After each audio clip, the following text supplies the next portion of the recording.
What's good, y'all? Smash that like button, hit subscribe, and let's get into it. Cooking with Frank is back in the kitchen. Hope your Sunday's been solid. Whether you're kicking it with friends, hanging with family, or just figuring life out solo. But today, we're cooking more than one dish. We're bouncing around the stove because some of your favorite worst people are still out here wildin'. And yes, at the top of that list is the queen of courtroom dodging herself, Tiffany. Houdini still slipping out of messes like it's an Olympic sport, and I'm here to bring the bad news. But don't worry, all hope ain't lost. Not yet. Tiffany Houdini strikes again. Yep, you guessed it. Tiffany's back at it. Dancing around accountability like she's on So You Think You Can Escape Jail? This time, the stage was set for her latest courtroom drama, the FOIA request case. And if you've been paying attention, you already know the script. She pulls up to court, gets threatened with jail time, contempt, maybe even perjury, and somehow walks out like it's Fashion Week in Paris. Her slick-talking lawyer, Beau Brisket Brinley, clearly has her on retainer for every mess she finds herself in. And once again, he worked his magic, case dismissed. This time it was over that FOIA request. And just like that, she dodged it. No fines, no jail, nothing. But here's where it gets good. You know who I really thought was going to bring the fire? The Edgar County Watchdogs. I thought they were the righteous hounds sniffing out corruption. Turns out, they just wanted a payday like everybody else. Because let's be honest, they went after Tiffany for not producing a document she literally held up in a public meeting. Unless that thing was a prop, it existed. But the gag is, it wasn't even the credit card document everyone was mad about. Judge tells her, it's $1,000 a day until you hand it over. And I'm thinking, finally we're gonna see her squirm. Dut. Just when you think the movie's about to get good, Brinley pops up with another affidavit. And Judge Moreland signs off like it's no big deal. Case closed. At this point, somebody needs to investigate Judge Moreland. Matter of fact, investigate every judge in Emory who's ever let Tiffany slide like this. Her legal team stays crusty, but somehow they keep winning for her. It's like she's playing the court system on cheat mode. Passing the blame like a hot potato now, the Watchdogs shifted their attention to Dalton. So Tiffany just punts the blame to the next crew. Mind you, she's not even the mayor anymore, but somehow, it's their problem now. Classic politician play. Burn the house down, move out, and leave the new tenants to deal with the smoke. This right here is exactly why I can't stand politics or the court system. It's all cap. Everybody knows this woman is guilty. Like, painfully obvious. But she still walks like nothing happened. But here's why I said all hope isn't lost. This FOIA mess was never going to land her in prison. Nobody's going to jail over that. At best, I thought she'd cough up some cash for fines. But nope, she doesn't even get that slap on the wrist. They let her stroll out like she owned the place. The real heat. FBI in the cut, don't cry yet though. The fat lady hasn't sung. There's still that juicy little FBI investigation hanging over her head. Shout out to my guy Carlton from Go Political Dudes. Sharp been covering this too. Check out his video, worth every second. Tiffany might feel like she just won, but let's keep it real. This was a baby win. Like hitting a single in baseball when you're already down 11-0 in the 9th inning. Sure, you got on base, but the game's already over. You just don't know it yet. And when the feds are in the building, the odds of escaping are damn near zero. Everybody knows their conviction rate sits around 95 to 99%. That's basically game over math. Her crew will crack. Here's the thing: Tiffany didn't pull this mess off alone. She infected the whole system. And when the feds start squeezing her people, offering them 3 to 5 years to spill the tea, you'll see how quick the truth comes out. You've already seen folks. Jumping ship. Her circle's crumbling. Ketamos at a noggin. Quiet. Andrew Holmes. Still clinging to a trustee's seat in Dalton. Mr. Blue Fence writing. Still hanging around. But when the heat turns up, folks sing. These people don't love Tiffany. They just feared her. And once that fear fades, the truth's gonna fly. Out like loose papers in a windstorm. I've said it 100 times. Don't rush it. It's coming. Let her post her little vacation selfies from California or Atlanta. Let her talk big on Facebook, We're waiting, because when the real fire hits, those crooked judges won't be able to save her. And Brisket Brinley. Yeah, he ain't built for that federal smoke. The missing paper mystery?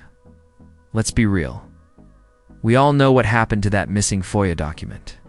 I can't prove it, but I believe Tiffany and Leotis lit that thing up like a 4th of July bonfire behind the car wash next to the fence. Why else torch files? Unless you're trying to make receipts disappear? The cops should have been there. The second smoke was in the air. Not one patrol car in sight. Just a wig creeping behind the fences. That was you, Tiffany. Playing arsonist. And trust me, that's going to bite you back too. Enjoy the small wins, Tiffany, so go ahead. Tiffany, enjoy your little win. Post about it. Strut like you proved something. But remember, this wasn't the championship. This wasn't even the playoffs. This was the preseason. And the real season, the one where the feds run the scoreboard, it's coming for you. I don't care if it's next year or 3 years from now. I'll be front row when that mugshot drops. Bet on that. Next clown up. Dr. Umar now. Speaking of people playing games, let's talk about Dr. Umar, or, as I like to call him, Baby Black Jesus. He's back, begging again. Same grift, different round. Look, this part ain't for my subscribers. Y'all are sharp. Proven. I boot the dummies quick. But for the Umar fan club, what's wrong with y'all? This man's been running the same school hustle for nearly 2 decades. 15 years later, no students, no staff, no open doors. But there's a principle, of course. Because isn't that always how the scam goes? It's the empty school and the magical break-in. Remember when a school supposedly got broken into? He claimed it stayed open for a whole week after. And the only thing missing was books, brewer. I've been a landlord. If a building sits empty for a few days, they're not just taking books. They're ripping out copper, pipes, wiring, anything they can scrap.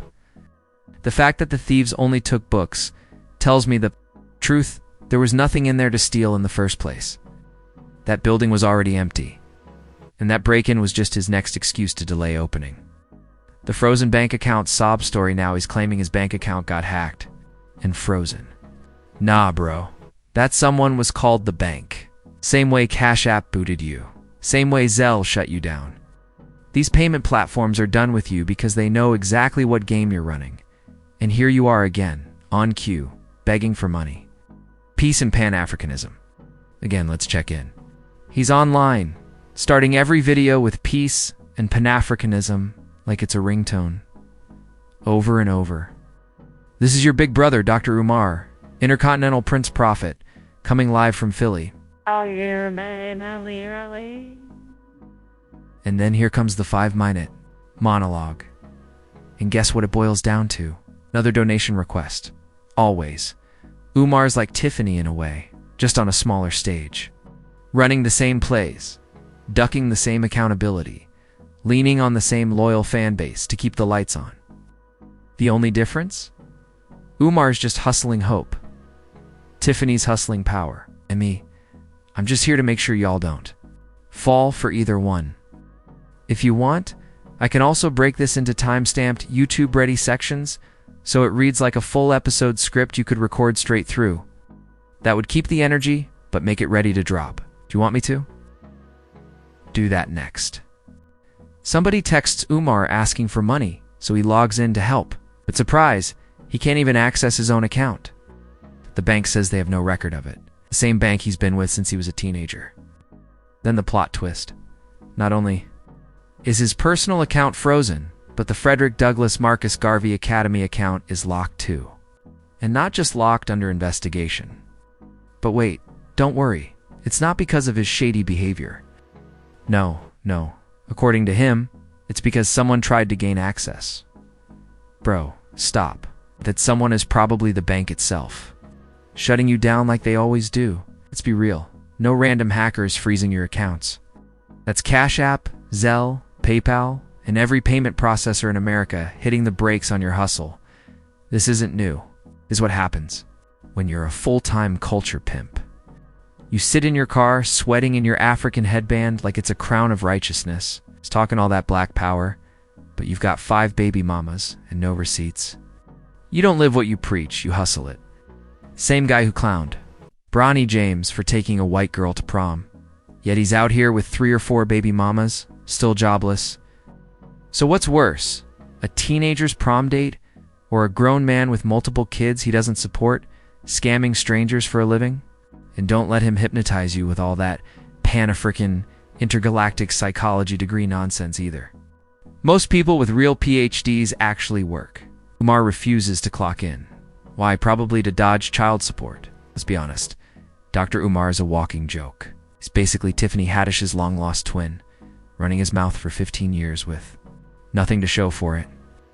And somehow, he keeps getting away with it. Banned from taking donations in multiple states. Kicked off every payment platform known to man. Still telling folks the school's coming soon. Bro, there's a legal process to opening a school. You think he's doing any of that? Claims he's broke, yet says he's about to hire teachers and launch a campus? How, Magic Beans? How long are y'all going to fall for this? If you used to support him and pulled out respect. But if you're still sending him money, I don't feel bad for you. He can rob you blind until your last breath. That's on you. He's not opening a school. He's selling the idea of one to rob you. He hasn't interviewed a single teacher. No staff, no curriculum. It's just the same race-baiting Hotep fairy tales he's been peddling for years. And you're the fool for not seeing it. You're worried about who Bronny goes to prom with while your own life's in shambles. That's what makes him the worst kind of fraud. The plumber whose own pipes are leaking, but still charges you to fix yours. Umar is the hustle preacher, period.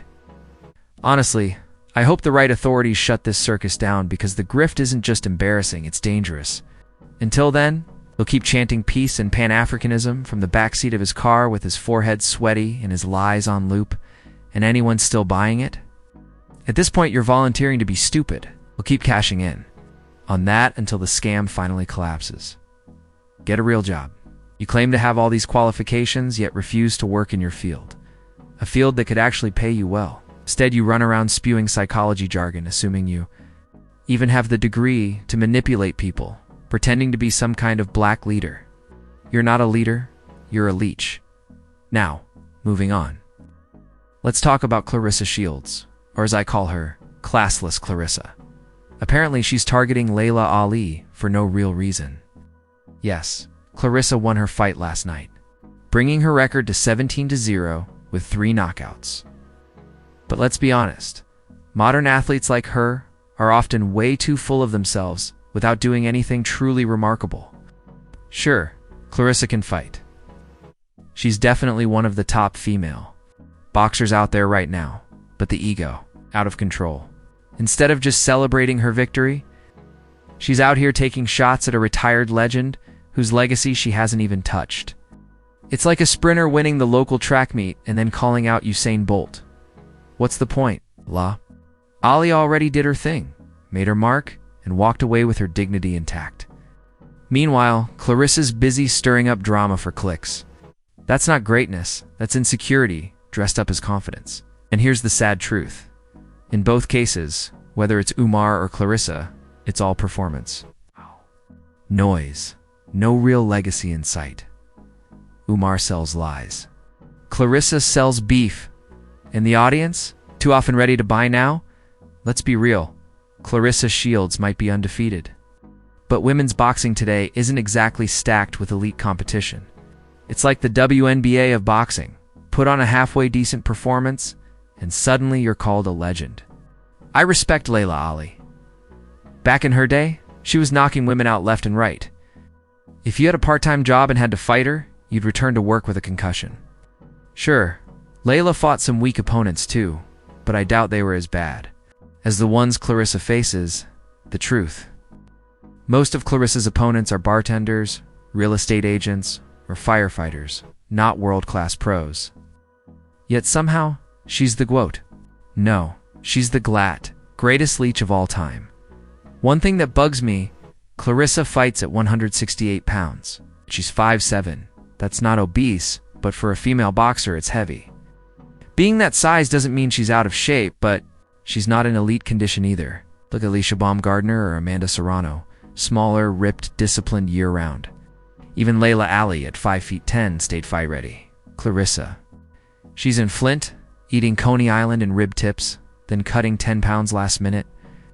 She trains enough to win, not like someone who's truly hungry. Let's not skip the fact that she tattooed a married man's name under her right breast, then pulled her gear down to flaunt it like a badge of honor. Not exactly classy. Then she's cracking jokes during weight cuts, sweating in a sauna suit saying, "I'm sweating like a hoe in church sleeping with the pastor." Funny? No?